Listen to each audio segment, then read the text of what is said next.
উপরে যে নির্মম নির্যাতন শুরু হয়েছিল, সেই নির্যাতনের কোন চিহ্ন যদি আমরা এই 17 বছর পর আবার নতুন করে দেখতে পাই।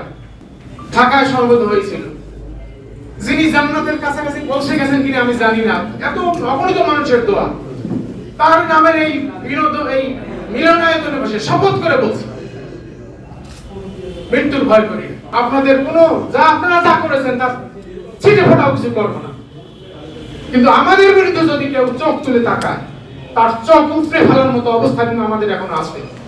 সেই নির্যাতনের পরে আমরা এখন মাত্র শ্বাস ছেড়ে দিয়েছি, আমরা একটু শ্বাস নিচ্ছি। আমরা এর প্রতিবাদে কিছুই করি না। হাতে গোনা যারা এই ছবি দেখে দেখে যারা গেঞ্জি ছিঁড়েছে, ম্যাডামকে ভিতরে ঢুকতে না দেওয়ার একেবারে উদ্যোক্তা যারা ছিল, শুধুমাত্র তাদের কয়েকজনের বহিষ্কার ছাড়া আর কিছুই করিনি, আমরা কিছু করবো না। কিন্তু আমাদের প্রতি যদি পাল্টা কোনো আঘাত আসার চেষ্টা হয়, এই বগুড়াতে অনেক নির্যাতন নিপীড়ন সহ্য করেছে আমাদের সাংবাদিক, খুব কম সাংবাদিক আছে এখানে যারা মামলা খায়নি। অনেক সময় আমার এই সভাপতি উনি আসার পরে উনি সেক্রেটারি থাকা গেলেন বলছে অমুককে ধরে নিয়ে গেছে, অমুক জায়গা থেকে অমুককে ধরে নিয়ে গেছে থানায়, আমি এখন যাচ্ছি তাকে ছাড়াই আনার জন্য।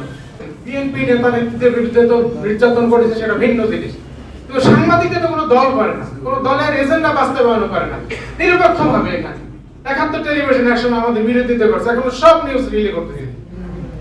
এরা তো কোনো দলের এজেন্ডা বাস্তবায়ন তখনও যতটুকু করছে এখনো করার চেষ্টা করে। এদের উপরে যে নির্মম নির্যাতন শুরু হয়েছিল, সেই নির্যাতনের কোন চিহ্ন যদি আমরা এই 17 বছর পর আবার নতুন করে দেখতে পাই,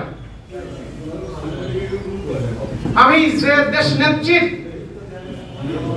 নামে লক্ষ কোটি মানুষ ঢাকায় সমবেত হয়েছিল, যিনি জান্নাতের কাছাকাছি পৌঁছে গেছেন কিনা আমি জানি না, এত অগণিত মানুষের দোয়া, তার নামের এই মিলনায়তনে বসে শপথ করে বলছি,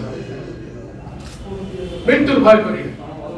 ফের যদি আমার একটা সদস্যের প্রতি কেউ এই বগুড়ায় আঙুল তুলে তাকায়, একটা সদস্যের প্রতি যদি কোনো হামলা হওয়ার চেষ্টা হয়, আমরা শুনতে পাচ্ছি নানাভাবে নানা কথা, আমি অন্তত সেই হাত কিভাবে ভেঙে দিতে হয়, কিভাবে ইউনিয়নে দাঁড়াই আবার এসে সেই মানুষগুলোকে নিচ্ছিন্ন করতে হয়, এটা আমাদের কিন্তু জানা আছে।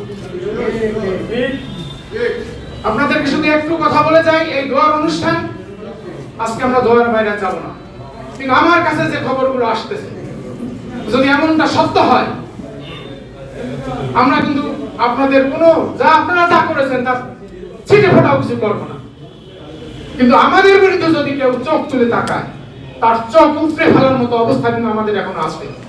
আমরা তো একটু ছাড় দেবো না বলে দিলাম, আপনারা সতর্ক হয়ে যান। ম্যাডামের মিলিয়ে আমার শপথ, ইনশাআল্লাহ আমাদের ঢাকা থেকে যতটুকু সাপোর্ট দেওয়ার তা আমরা দেবো আপনাদের।